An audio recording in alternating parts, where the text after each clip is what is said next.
D pharma के बाद B pharma में लेटरल एंट्री कैसे ले, बी फार्मा करने के वो कौन से बड़े फायदे हैं जो डी फार्मा करने के बाद हमें देखने को नहीं मिलते।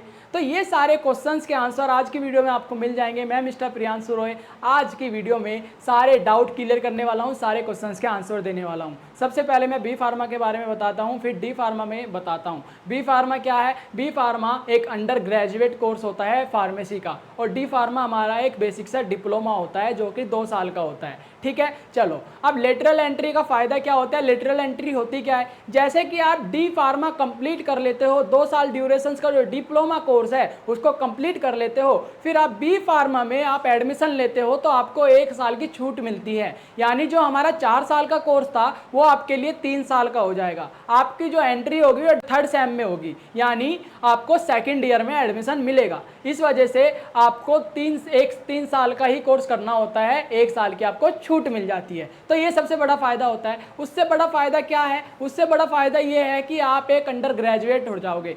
बी फार्मा हमारा अंडर ग्रेजुएट कोर्स होता है। ठीक है, अब बी फार्मा करने के फायदे क्या है? वो कौन से बड़े स्कोप है जो डी फार्मा में नहीं है?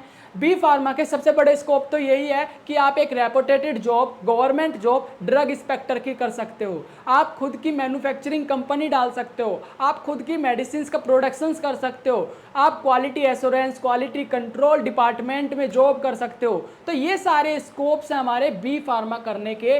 ठीक है, डी फार्मा करने के बाद आपको ये स्कोप देखने को नहीं मिलते। तो आपको स्कोप के बारे में सबसे पता लग गया अच्छी तरीके से कौन कौन से वो बड़े स्कोप है जो डी फार्मा में देखने को नहीं मिलते, बी फार्मा में को करने को मिलते हैं। अब लेटरल एंट्री का फायदा क्या होता है? लेटरल एंट्री का फायदा ये होता है कि आपको 3 साल का डिग्री हो जाएगी, आप एक अंडर ग्रेजुएट हो जाओगे और आपके बहुत सारे स्कोप खुल जाएंगे। तो ये सारी बातें हैं। अब दूसरा क्वेश्चन बच्चों के मन में ये आता है, सर ये जो डी फार्मा होता है, डी फार्मा करने के बाद क्या हम डीआई नहीं बन सकते? तो इसका आंसर ये है, बिल्कुल नहीं बन सकते। डीआई नहीं बन सकते, आप खुद की मैन्युफैक्चरिंग कंपनी नहीं खोल सकते, आप quality assurance, quality control department में जॉब नहीं कर सकते। तो ये सारी चीज़ें बैरियर्स है आपके लिए, डी फार्मा वालों के लिए, डिप्लोमा वालों के लिए, कि नहीं कर सकते। डी फार्मा वाले सिर्फ क्या करते हैं? केमिस्ट स्टोर डालते हैं या फिर रिटेलर का काम कर सकते हैं, होलसेलर कर सकते हैं, अगर जॉब में जाना चाहते हैं वो टीचिंग कर सकते हैं, और फिर अपने फार्मासिस्ट बन सकते हैं, गवर्नमेंट फार्मासिस्ट बन सकते हैं, हॉस्पिटल फार्मासिस्ट बन सकते हैं।